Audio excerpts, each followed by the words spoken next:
Assalamu alaikum and welcome to the show.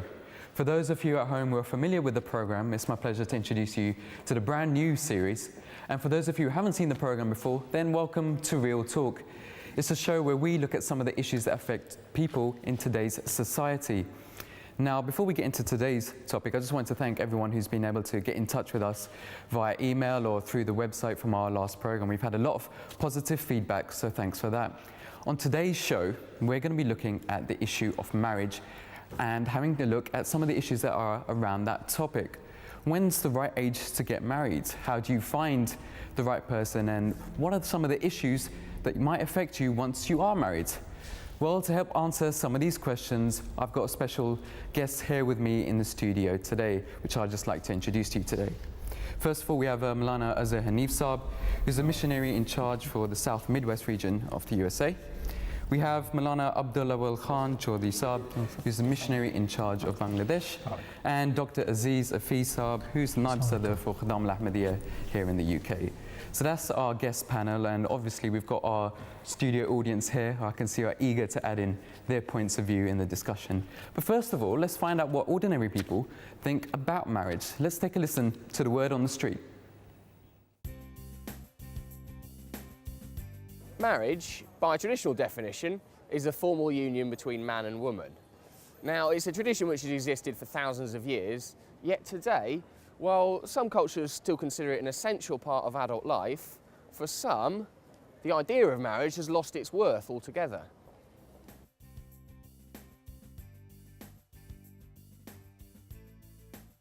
So, for a moment, let's ignore the dictionary definition and see if we can find the real meaning of marriage on a personal level. Why do some people consider it so important and yet others disregard its significance altogether?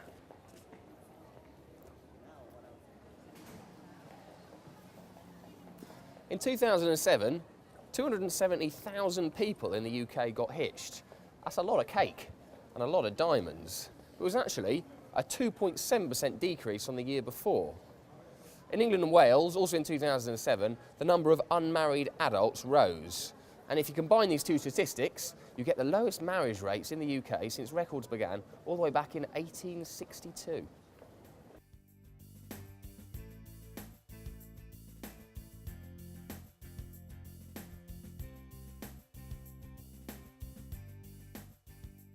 So then, why the decline?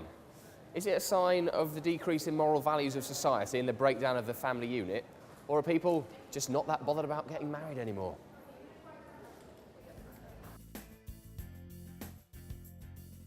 Well, there's only one way to find your opinion on this, so me and the team have come to South East London to ask you what you think. Why do you think marriage is important then? Why has it been important for you both? Because it binds you together. You're a couple, you're a strength. You've got your family. We've got two boys, they're both married, we've got a granddaughter. We're a unit, we're all together. You've always got your best friend. Now, some people would say it's just a bit of paper and it doesn't really mean anything. Well, lots of people treat it like that, don't they? But I wouldn't actually say that is the case. I would probably say that it's more important to a lot of people, even nowadays, because so many people are still getting married. It must mean something to somebody, mustn't it? I told you that rates of marriage in the UK are in decline. Would that surprise you? No, because I read it in the Telegraph the other day, actually. I'm surprised, yeah. Why do you think that is? Well, I don't know. I suppose it's just as easy to move in together. Why do you think it's important? Well, I think, like having a relationship is important because it shows commitment. OK, why do you think it's important then? Why is it something you're looking forward to, perhaps? Well, I think it's important for, someone. You can't be on your own forever, you know what I mean? You have to have someone to support your life with, I think it's a good thing. So is that your view then, that Yeah. you think marriage is like submitting to a man, like giving away your rights and then you'd be locked up, Not shackled really, to not the kitchen really, sink? not really. You sort of but women are generally more dependent when they're younger. They want to have a career of their own. They're not housewives like they used to be in the olden days and stuff. So that was the word on the street. Okay, so let's start the topic of the discussion for today. As Hanif Saab, how do you think people actually view marriage in today's society? It's quite obvious that times have changed. I mean, dramatically. I'm not talking about just a slight shift in attitudes. where people may think it's okay if everyone in society doesn't feel marriage is important.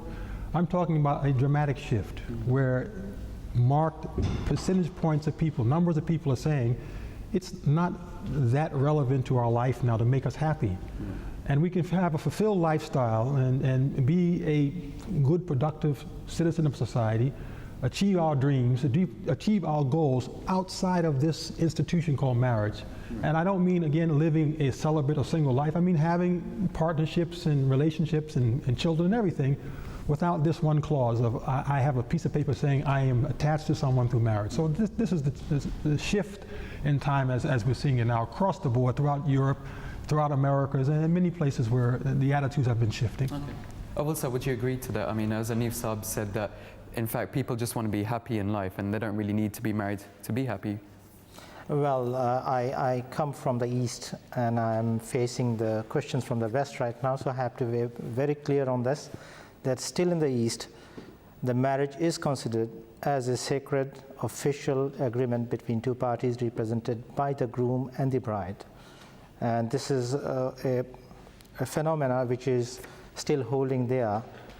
But of course, the trends are there, as Brother Hanif was mentioning, that the trends have started poking in and pouring in, that marriage is not that important anymore as it was seen earlier. So I'm not very much familiar with the Western situation here, but as I have seen the clipping, definitely there are drifting going on right now. Okay. Dr. Saab, why do you think less people are getting married? Going back to really Mullah Hanif Saab's point, why people are getting less married, that need not to be attached. And to go back on the point in terms of why those issues are happening, I think before even answering the question as to why, it's probably wise to look at an impression from society itself as to what they feel is actually happening.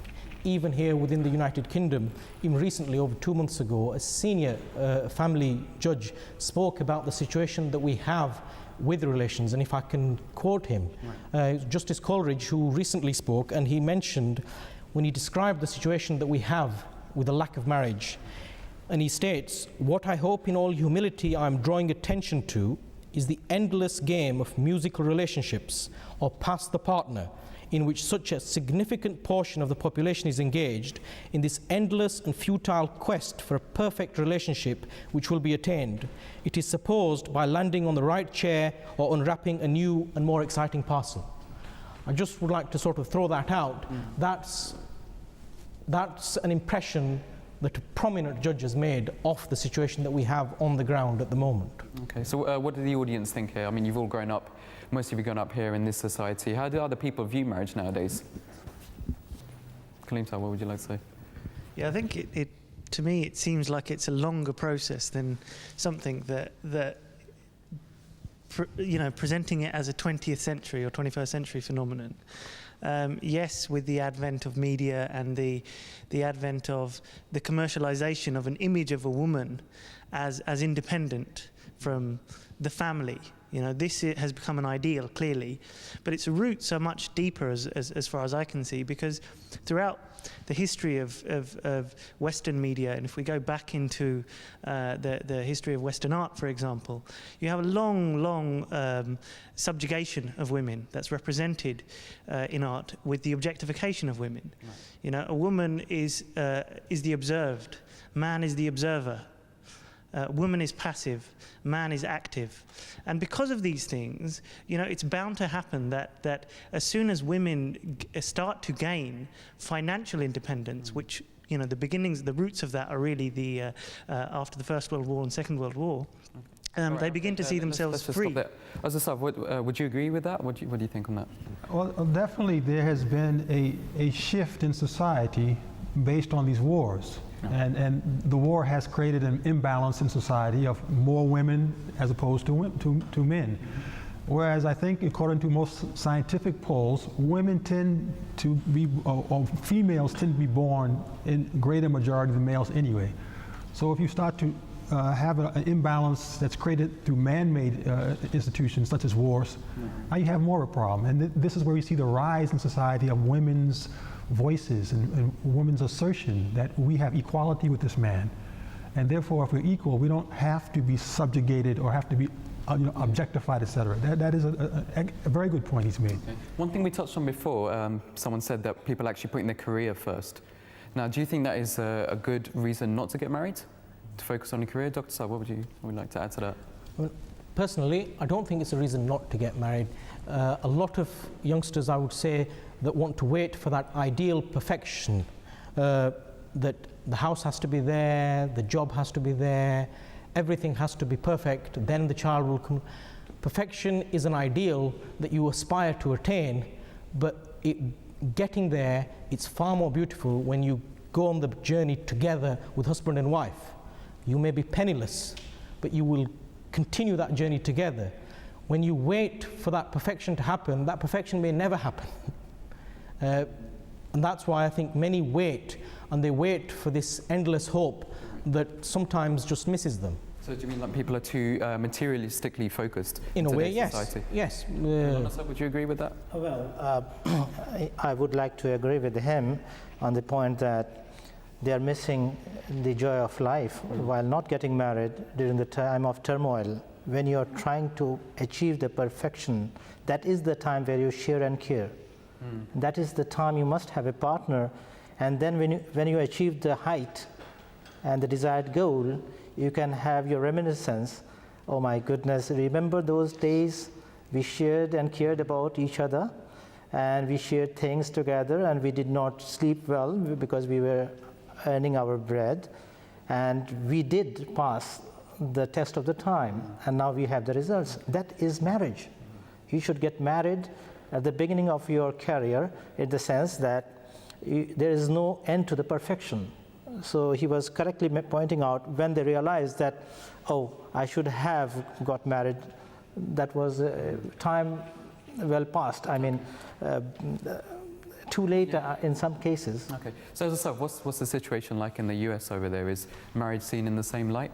Well, I think everyone in Britain knows we are your orphan child who's been quite delinquent. You know, we just break away and went to the farthest extremes of things. And I just last week I was looking at a Time magazine special on women being empowered, because we're talking about women being used as a sexual object in society now, in commercials and on the billboards and magazines. They're all over the place. And naturally, if you keep them on a physical level, when do you have a chance in society to start speaking about true equality with their minds, their spirits, etc.? So this article went through that survey. Where do women stand? And women are saying that we marry later, but we still think marriage is important.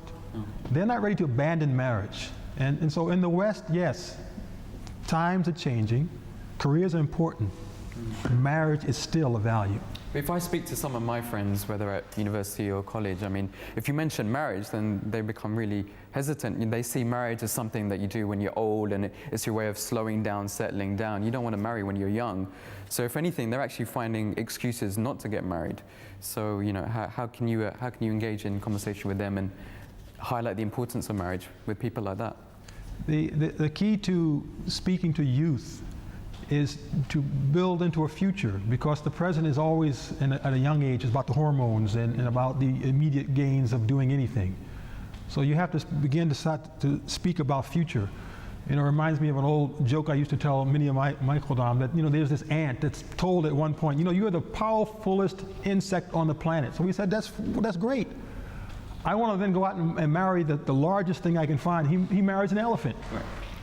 Well, he goes out and marries his elephant, and lo and behold, the next day his friend comes up to him, another ant friend, and says, "Why are you weeping?" He says, my God, it was beautiful. I married this elephant, one night of bliss, but then she dies. Now I spend the rest of my life digging her grave, you see? So this is the joke. You know, you have to think far in advance to really see what should be your plan of life. Okay. Awal Saab, do you have any specific examples of guidance that some of the Khulafa of Ahmadiyyat have given to the youth? Yes, I think before going to Khulafa of Ahmadiyya Jamaat, we should turn back to see how Hazrat Muhammad sallallahu alaihi wasallam led his life. he was the happiest husband one can imagine. And his wives, they were the happiest ladies in the earth. We have seen incidents and many events of happiness during the apparently troubled times of Hazrat Muhammad sallallahu alaihi wasallam, when Hazrat Aisha Siddiqa radhiyallahu anha was young. Hazur sallallahu alaihi wasallam said, okay, let's compete, let's race together. And once Hazur sallallahu alaihi wasallam won the race, and once he allowed her to win the race. So Dr. Saab, I mean, within Islamic marriage, there's certain rules and regulations that we've just worked out here. So within that, how can you still sort of enjoy yourself as a married couple when, you know, someone from an outsider's view would say that in Islam there's so many rules and regulations for actual marriage, then, you know, you're tied down all the time. So how can you actually live a fulfilling life that way? I would say you can live a far more fulfilling life within those confines or perceived confines of marriage, because it allows you legally within that relationship to develop that loving bond between each other, and within that privacy of that couple, between there is yourself, your wife, and your God Almighty. There is no fourth person there in that relationship. So you are in a way protected from the ills of society, yet you have the full freedoms within limits to then explore that relationship and enjoy that relationship. So I would say on the contrary, in fact it's far more enjoyable and far more fulfilling. And the examples that we've just heard sort of outline that, and they are furthermore in terms of how fulfilling it then becomes. All right. I would like to add something if you allow me. Hazrat? After you. Okay. So this regulations and limitations we are talking about is only to make you happier. You see, right now I was coming with Maulana Firoz Alam Sahib here, and I was counting the signboards on the road. So the more civilized the country is, the more rules and regulations are imposed to make your journey safer. So we call that civilization. Right. And we boast about it that this is a civilized Western world we are living in. But you can see the number of signboards and regulations and do this and do not do this, things like that. Right. So the same thing happens in other technical developments. When you see insulation taking place in a house you are building, and high voltage current is passing through it, electricity is passing through it, you make sure that there is no short circuits. Yeah. Okay, all right, I understand that point. We've got some married men here in the audience as well. So what do you guys think? Has marriage tied you down? Are there too many commitments, or how have you dealt with it? And Najasad, what would you like to say? No, I wouldn't say. Obviously, tying you down is I think is a strong term, to be honest. I think more in the sense of gaining a partner, a life partner, someone to spend the rest of your days with. If you view it as tying you down, then, you know, why would you buy a house? Why would you have to go to work every single day? You know, you can tie yourself down in many other ways.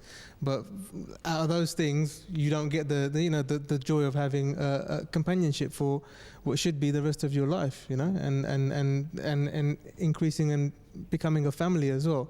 I think family is very key to the whole thing. If that's what you want, then inshallah that's what you'll get. All right, okay, so obviously marriage and the family unit are important within Islam. So if you want to get married, what's the best system to go through? I mean, we hear a lot of negative talk in society nowadays about arranged marriage. Some people say that arranged marriage is actually forced marriages. So Azizah, what would you like to comment on that, the whole system of arranged marriages? The very first comment I'll make, still leading into the previous discussion, is we have to be very frank about this.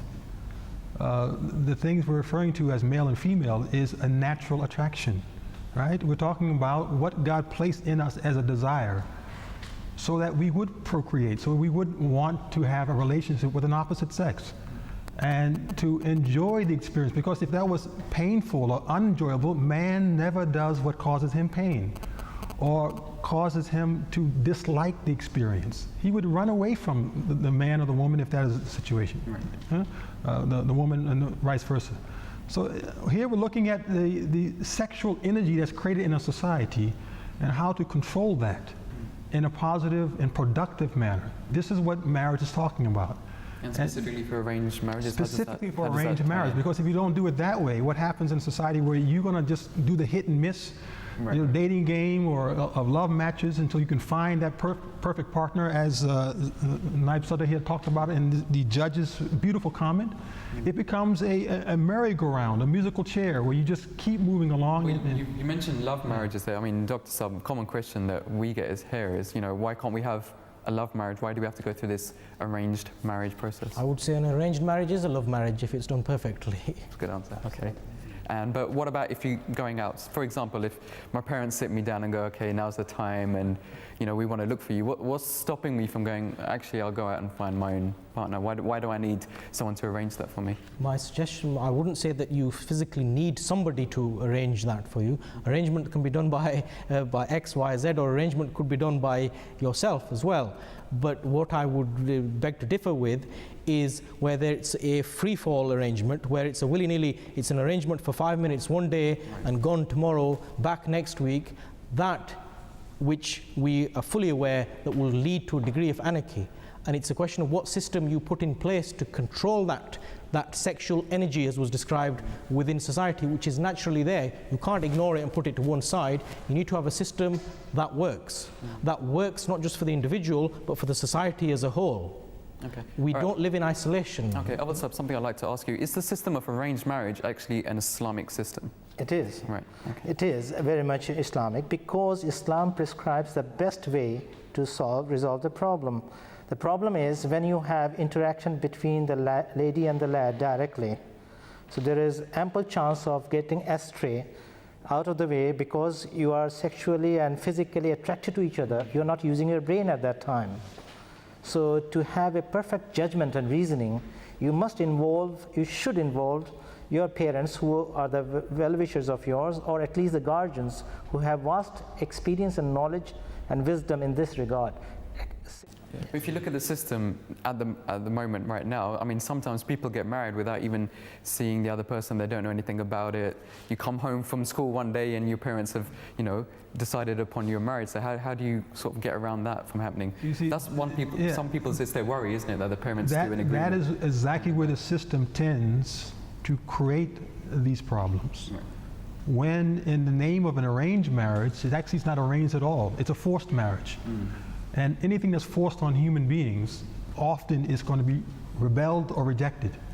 And so naturally in some societies, particularly those where there's Muslim majorities, we have found this to be the cultural interpretation of what arrangement means. I am the father, this is the mother, this is the girl, this is the boy, it's done. And the Holy Prophet Muhammad said at least you should consult the girl or the boy and get their input before you make a final choice on their lives. So this cannot be a truly Islamic or a balanced arrangement. Arrangement is not a forced situation. Yes. It is a cooperation.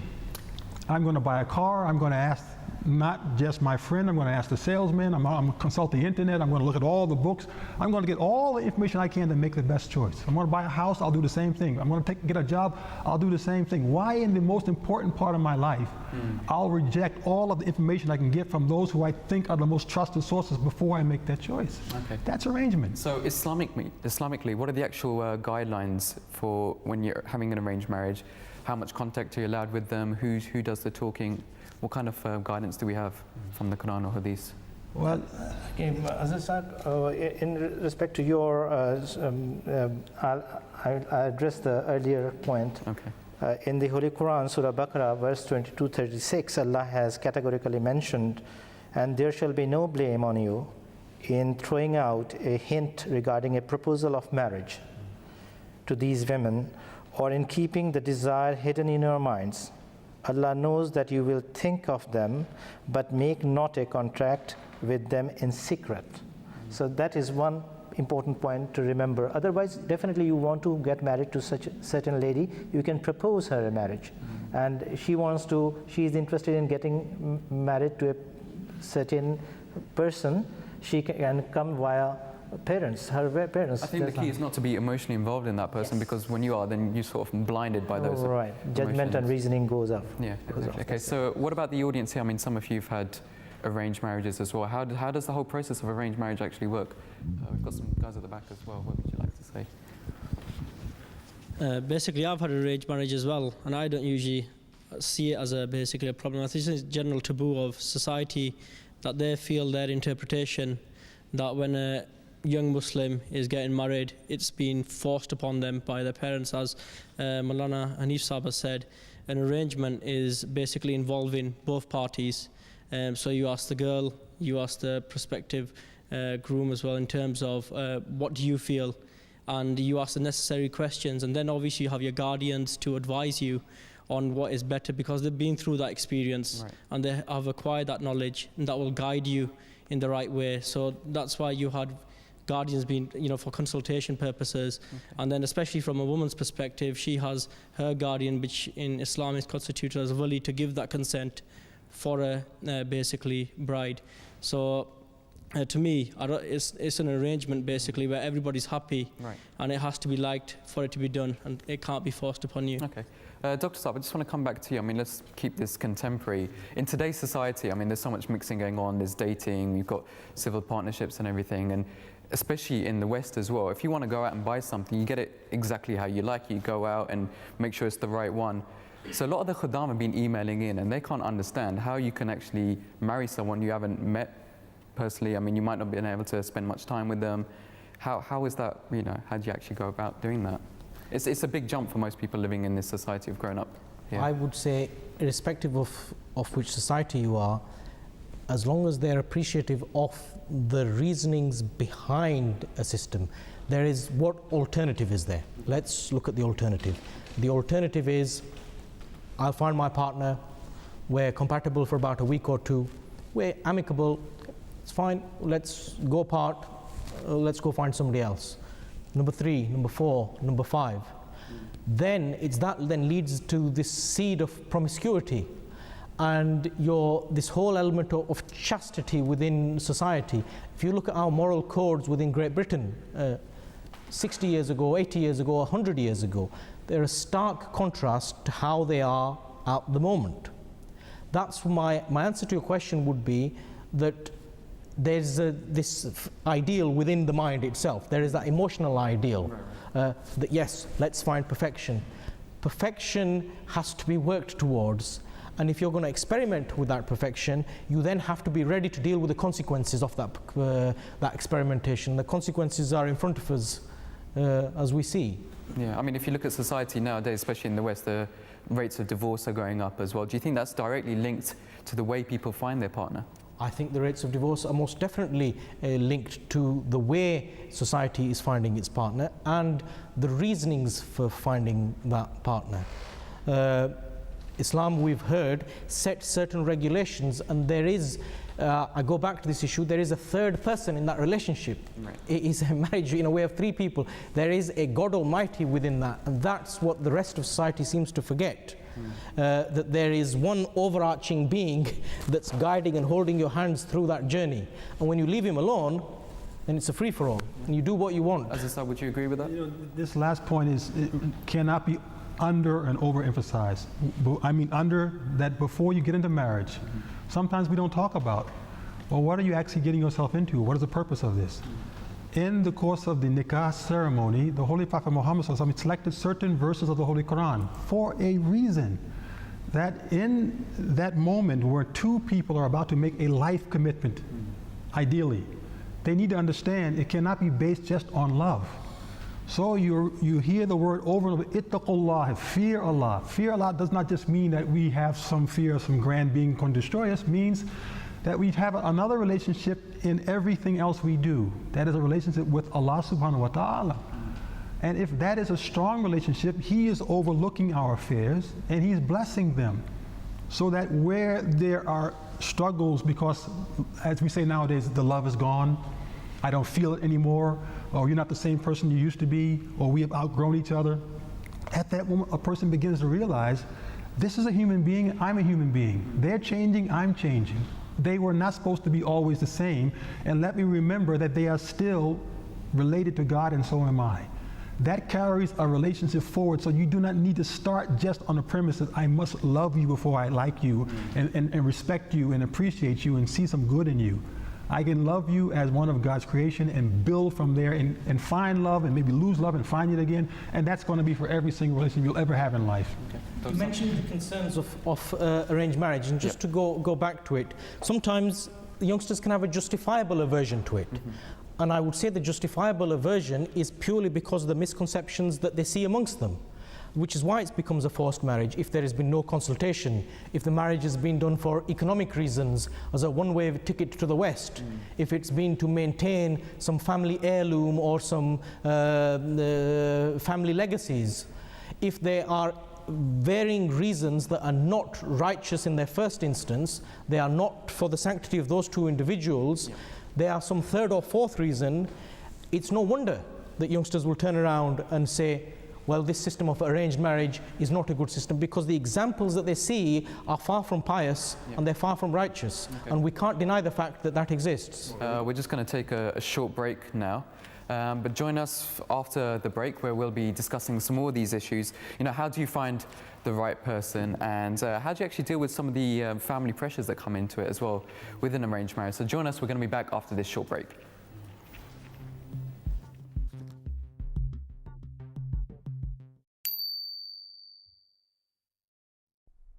वक्त था वक्त मसीहा न किसी और का वक्त था वक्त मसीहा न किसी और का वक्त मैं ना आता तो कोई और ही आया होता मैं ना आता तो कोई और ही आया होता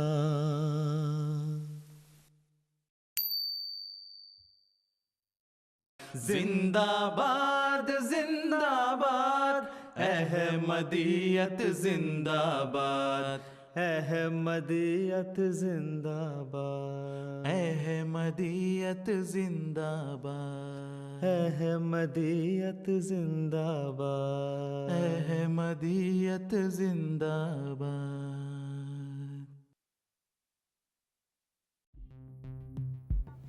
Welcome back. Today we're discussing marriage, and earlier on in the program we were looking at the Islamic concepts of marriage. So if you've decided you want to get married, you know, how do you find that right person, and when's the right age to get married? That's what we'll be discussing in this part of the program. As Hanif Saab, let me come to you first. When do you think is the right age to get married? The age will depend somewhat on societies. Right. They can never be in a universal religion such a hard and fast rule that, okay, at 23, everybody, men, you're going to sign up, and women, 20, you're going to sign in. That is not how these things work. There must be a balance and some flexibility, but keeping in view, as far as I can see, some basic facts. Number one, women tend to mature faster than men. Men may not want to admit that, but yes, it's the fact. If you look at it, girls are reaching the point where they're ready to marry mentally, emotionally, spiritually, prior to a man. So the ages of girls in marriage should be somewhat younger in societies than the ages of men. Secondly, their biological clock. They have to produce children, and science has shown that the earlier they do that, the better for that child, for that mother. I'm married, I know. The younger my wife was, the healthier our children were as well. It happens. And lastly, there are some standards you can look at in Islam that our Khulafa have been recommending for both sexes, men and women, to marry as young as possible, because the flexibility of a couple is in earlier young ages. You know, it's just a natural ability to compromise and to get along with someone else. As you get older, you get kind of fixed in your ways and set in your ways, and it creates its own little struggles. I was touching that earlier on, that if you marry earlier, then you can actually grow and develop, you know, with that person. Yes. So what kind of guidance does Islam give us in finding a partner? Well, first of all, I have to refer to a hadith narrated by Hazrat Muhammad sallallahu alaihi wasallam, in which he has said, "Tunkahul mar'atu li arba'in li maliha wa li hasbiha wa li jamaliha wa li diniha fasfur bi zati dini taribat yadaka." If I can, you help me out if I lose my word in some place.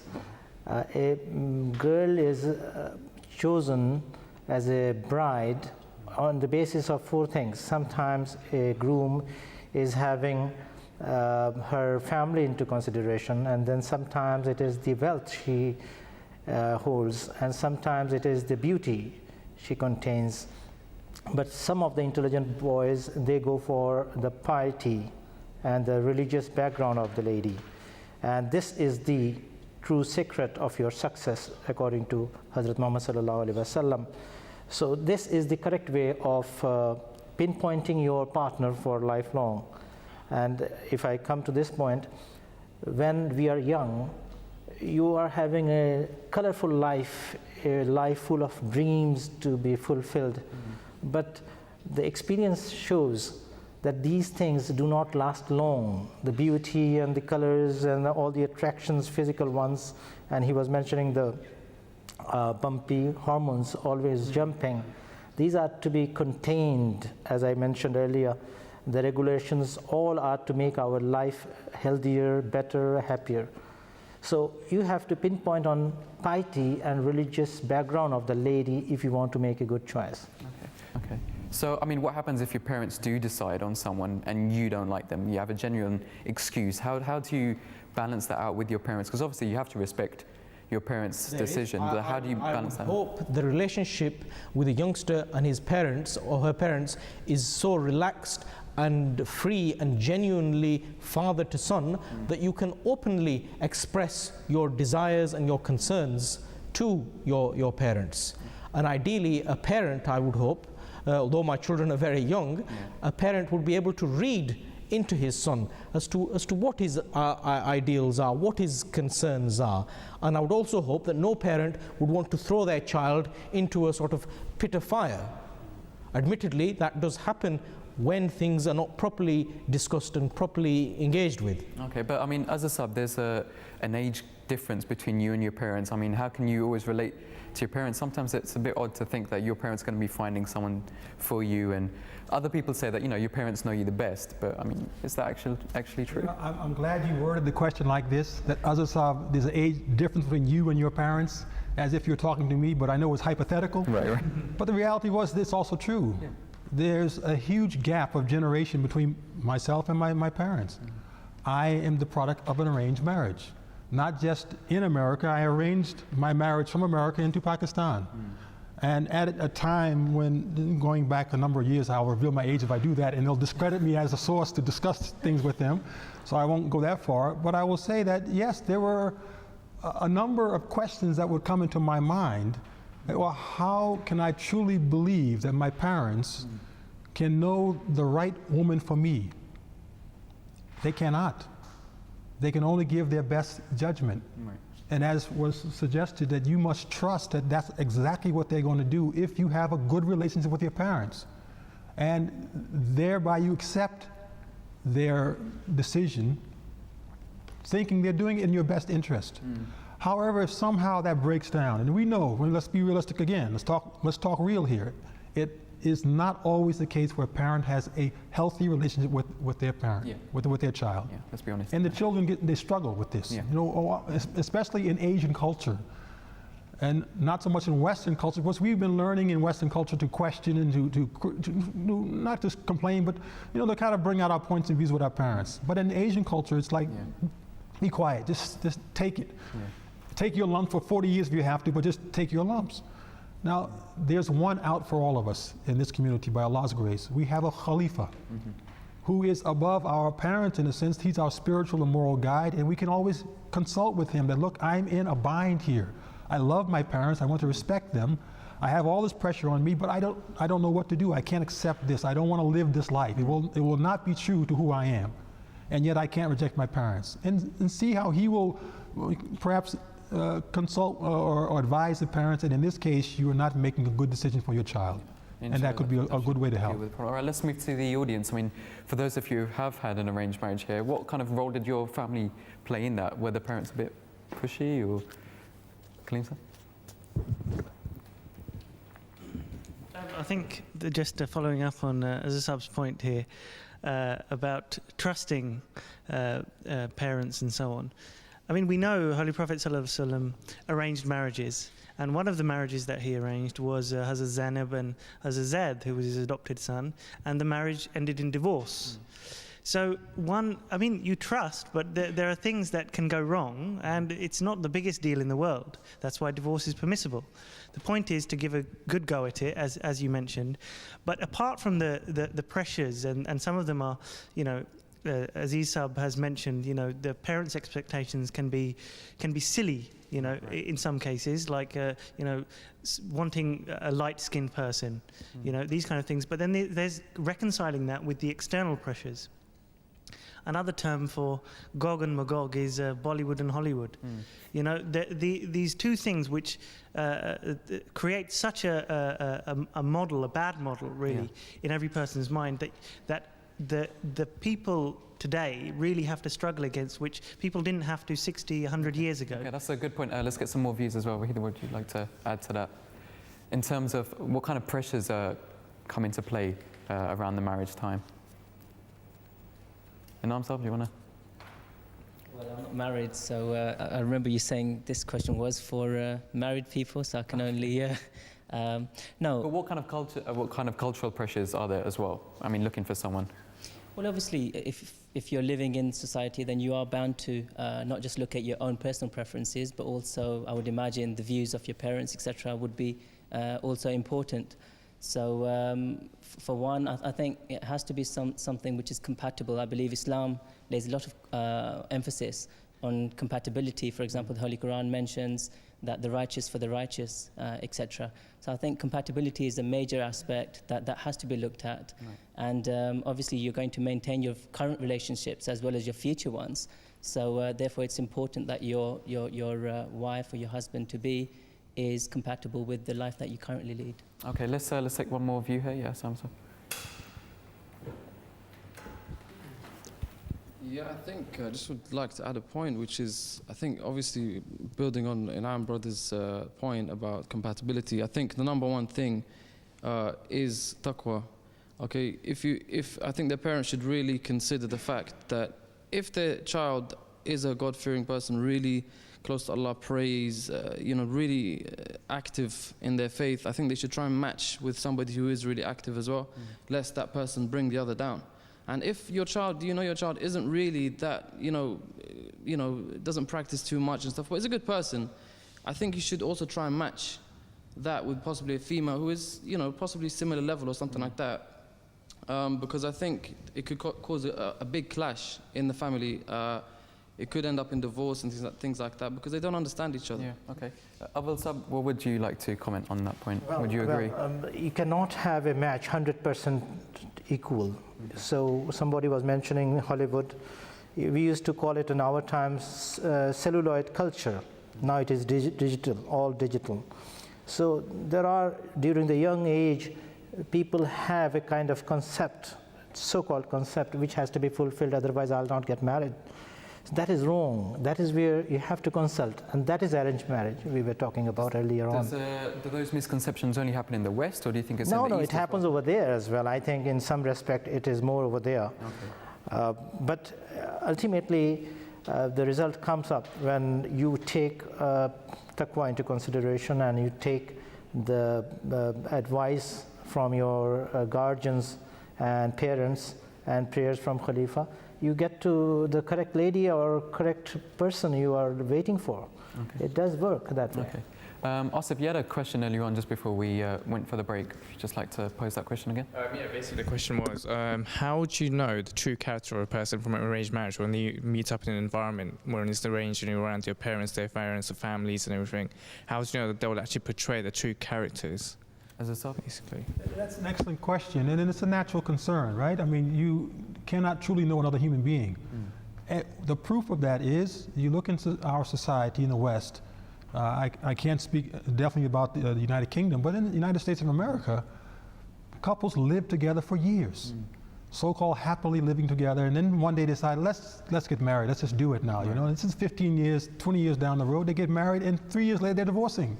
Yeah, okay. Something that I've noticed is that some people actually, when they're looking to marry other people, they don't have to necessarily, they're not only looking for a Muslim bride. Some people are saying that they're going for, Christian girls or Jewish girls, and the way they justify this is that in the Quran it says you can marry people of the book, the Ahl Kitab. So Awal Sab, could you just explain this a bit more? Surah What does it Ma'idah, actually verse mean? number 5, Allah has allowed أُحِلَّتْ لَكُمُ الطَّيِّبَاتُ وَنِسَاؤُهُمْ حِلٌّ لَكُمْ. Well, that is okay. But at the same time, in Surah Baqarah, Allah has categorically, Surah Baqarah, verse number 222, Allah has said, and marry not the idolatrous women until they believe. So you have to avoid that section of Ahl Kitab, which is now totally idolaters. I mean, they are believing in such gods who do not exist. It is important to have a happy life with a companion who has common values. That is the secret to our happiness. You have to share the common values. But when you have distinctive differences and you are far away from each other as far as ideology is concerned, you are heading for a problem. Malana, as an Islam, do you think people are using that as just an excuse to go out and marry whom they please? No, I don't think it's an excuse. And actually, at this point, my comportment tends to drop, because now I'm in the field. I'm a missionary. I see both ends. I see the startup, I see the end. And I see the struggle that had left to the end, which wasn't pleasant, wasn't the happy ever after as they were hoping for. I've seen it too much in my lifetime in the West, where the couple, the man starts out with this attitude: well, I've had permission, God allows me to marry someone outside of the Jamaat and outside of Islam, and therefore I'm going to do it. We're happily, we're in love, you know, this is going to be forever. And even as you attempt to consult them or to counsel them, that you have to, again, look down the road. Do you believe this will always be the way it is now? Because you understand you are going to grow. And your wife may or may not grow along with you. What will you do then as a man? Children will be there. You will tend to now to struggle with this issue. I want to go to the masjid. My wife either doesn't want to go or wants to take my child to the church or to the synagogue or to the temple or wherever, or to some chanting session, whatever it is. Man has a hard time dealing with that. So as Maulana Sahib has said here, you still want to find a woman that you believe will grow with you spiritually and morally as you are moving forward in life, and then you can maintain some sense of happily ever after. Yet in my experience, I've seen many rocky roads along the way that have led to the breakup of marriages and the struggle with children. I guess if you look forward and actually think that marriage is a platform on which you can actually start a family, then you have to look at the real reasons why you're getting married. If you want to marry someone who'll actually raise up your kids, you want someone to do that in the best environment. In situations where the husband, for example, is a Muslim and the wife is a Christian or a Jew from another faith, how do the actual children grow up in that environment? Do you find from your own personal experience that they're confused in their faith, or do they follow their dad's faith predominantly more than the What tends to happen more often than not is the parents, either one will dominate the scene, and the other one will just become very submissive to whatever happens and let it be. Or what happens is they both will tend to let go and say, let the child choose. Well, that is more and more happening in the West, where children are allowed to choose. Well, you don't learn morality, you don't learn spirituality. Someone has to guide you. This is the whole message of faith. God sends messengers and they teach us the basics. And then after the parents are given the initial role. As Allah told the Holy Prophet Muhammad, we're all born Muslims with a nature of Islam. But what happens then? Parents, they come in and mess it up. Friends, society, it comes in and just messes it up. So if parents take the hands-off approach, quite often you see these children struggle in life with spiritual issues, or the issue of God existence, or I believe in any God and all God and we're all equally, it's not of a great value. I have some sense of it, but not a real sense of it, a real purpose of it. I find that also to be a great challenge and struggle in this concept of a mixed spiritual or religious wedding. But at the same time, as we said before, in the Quran it does give you permission. So does that come with certain guidelines? Are there certain places where you are allowed to? Because it seems to be discouraged. Well, yes, guidelines are certainly there, and predominantly you have to be confident, as he was mentioning, while you are taking that step. Are you sure that this is going to hold? I give examples in my own area back home that there are 2 horses fitted in front of your cart. The cart is your family. If it is facing the same direction, the cart is going to move smoothly. But if both the horses are fixed in opposite direction, and then you start pushing them or rolling them, the cart is going to break. The family life is going to go to a mess. So that is where we have to be absolutely sure. You are talking about Jews and Christians. I'm talking about Ahmadiyya and non-Ahmadiyya marriages. They happen, that thing happens over there as well. So that is where we say, have a heart, use your common senses. You are an Ahmadi Muslim. You have given priority to your belief. So you have to take a stand here. Yeah, okay, let's get some audience views as well. So that we've got a point at the back. I think it's very important in terms of what the panel have said in terms of compatibility and actually finding in marriage the sanctity of marriage. It's vitally important that you do it within, for the sake of Allah, you're doing it. It's based on prayers and you're looking for a righteous partner and ideally trying to find somebody that's got the same faith as you and belief. And as Murabbi Sahaba said, in terms of the analogy of the cart he's given, if you've got both people pulling in the same direction, inevitably it's going to work. And if you've got them pulling in opposite directions, it's going to distort the house and break that up, and therefore you'll have problems of, you have single parents looking after families, broken homes, and this causes basically disorder. And this is the problems that we get in breakages of marriages and so forth, which leads to that disruption and the children going down a wrong way and so forth. So it's vitally important that the parents have an understanding of that. That's a valid point. Just moving on slightly, if, for example, what we were talking about arranged marriages, there's some people who don't have parents available to help them actually arrange their marriage. And in the Jamaat, we have the Rishta Nata set up as well. So as a sub, can you just briefly explain what someone can do in that situation? For example, if your parents aren't around to arrange marriage. It's something I was thinking about all along, and I'm glad you raised this point, because naturally we're talking about an ideal setup of a family, a nuclear family where you have father, mother, and the children, and these are all Muslims, Ahmadi Muslims, mashallah.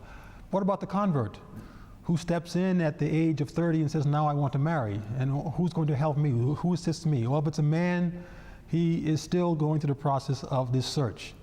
The first process is searching for someone. Who helps him to search? Who are his sources of guidance and it's a support network? That has to then be the family, spiritual family he has joined, the Jamaat. Jamaat must become his brothers, his sisters, his parents, his aunts, his uncles, his eyes, his ears, his information source. So there in Jamaat we have a system called Rishta Nada. Rishta Nada is the Department of Matrimonial Affairs or matchmaking. And your name is put into the system where now they can begin to suggest to you, again, not tell you, suggest to you, here are some seemingly suitable partners for you in terms of your compatibility, age, income, whatever they're looking at, and then you go on from there.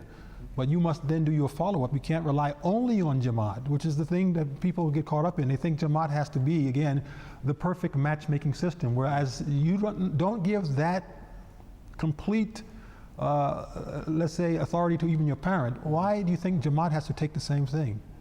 Jamaat is only giving you the best available information and best suggestion, but a man still has to make his choice. Also, one thing I just want to point on briefly before, you mentioned that your wife was actually from Pakistan. So how does that affect the relationship coming from different cultures? It can be something to enhance your relationship. As you say, variety is the spice of life. So I have Asian spice, I have American spice, mashallah. So if you come to my home, you'll get both meals and both styles. Sometimes I wear shalwar kameez, sometimes I wear suit and pants. And my children are of a mixed heritage now, and that gives them exposure to the beauty of different worlds, east and west. It has something that can actually provide some more richness. It can provide richness. At the same time, it can provide some unique challenges. Right. You have to look at it and be again aware of the fact of cultural nuances, language, expectations that may be there. And I lived in Pakistan for 6 years, so it helped me before I married. I lived in Pakistan while married, so I began to understand the society. It's not for everyone, I have to tell you that. And this is why, again, in Islam, we're talking about compatibility, even on the level of one's nation. And from one's, as the example was given earlier about Hazrat Zayd and Hazrat Zainab. They were from the same nation, but from two different parts of that nation. You know, there's many things you must look at. And so that's all I would say in the end, that although my parents were able to use Jamaat system, and that's how they did it. That's how I found my wife. It wasn't a love marriage. I didn't go to the streets of Rabwa and look around every corner and say, oh, Dad, I like this one, you know. You know, as some may be thinking out here, well, we know what those missionaries are doing as they're riding on their cycles to the streets of Rabwa, searching for their future partners. No, they didn't happen like that. I was already set up through my parents under Rishdana system, and I had to trust my father and mother that they were making good choices. And then primarily, and I want to emphasize this last point, primarily I had to trust Allah subhanahu wa ta'ala that He would bring the best person in my life. Yeah, that's the key. Through my prayers, through their prayers, and through trust that He guides everyone to what they need. Okay, all right, Jazakallah. We need to wrap up quickly. Abil Sahab, how would you like to sort of... well, for the youngsters here and through them to others, the message is very clear. When we recite Shahada, I be a witness, there is none worthy of worship but Allah. When we declare this, we have to believe in it. It is only Allah who will guide you to the correct partner, a beautiful life. You have to have full trust in Him. And with all due intentions, when your guardians and parents and your society brings in the bride or the groom, whatever the case is, you do not expect 100% purity in the sense, whatever you expected in him or in her. Because it is Allah who is absolutely perfect, no one else is. So if you have that kind of capability of adjustments, if you have that type of adjustments in your mind already made, then you will be having a very nice conjugal life and a happy family life, inshallah. Okay. Dr. Saab, just very briefly, how would you like to conclude? I would end with something I mentioned earlier, and with reference to something Hazrat Khalifatul Masih Rabi Rahimahullah Ta'ala mentioned in the United States and Canada in the mid-90s when he was addressing at the Jalsa Salana. He was talking about love and its inherent meaning, and he described that the love between two individuals is only made rich when there is a love of God Almighty, because each of them will have that love of God Almighty that will help then create that love amongst each other over time, not instantly, over time. And I would sort of end with that from my point of view. Okay, all right, Jazakallah. Is there any final point from the audience here? Yeah, we got some here at the front. Just briefly, how would you like to conclude on the discussion we've had today? If I can say something that I think a very important human characteristic is that people change. And no matter how much investigation you might think you've done, you might find after 5 years that the person is a completely different person. So you have to have the correct approach, which is that you have to have foresight and understand that the two people are growing together, and even if the person might have a weakness at the beginning, it can easily change. Okay, that's a nice point to end on. And we've had a really good discussion here. We just need to wrap up. Our time is coming to an end. Obviously, I mean, from what we've discussed here, we've come to the conclusion that marriage is really important and there's specific ways of going about it in the right way.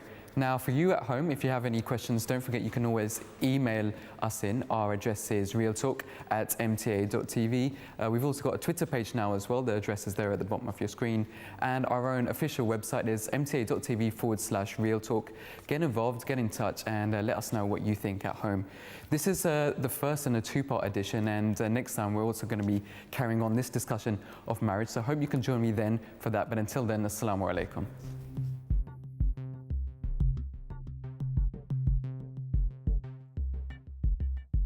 In Asian culture, I think there's a lot of confusion as to what aspects of Islamic marriage in terms of the ceremonies are cultural and which aspects are actually Islamic. You may wish to follow only the Islamic requirements and that's it, yet you are marrying into a family. The challenges do come with marriage, and you have to kind of find a common ground. So there has to be some kind of arrangements, pre-arrangements, which will show the society that this guy and this lady is getting married. Join me for real stories, real issues, and real views. This is Real Talk.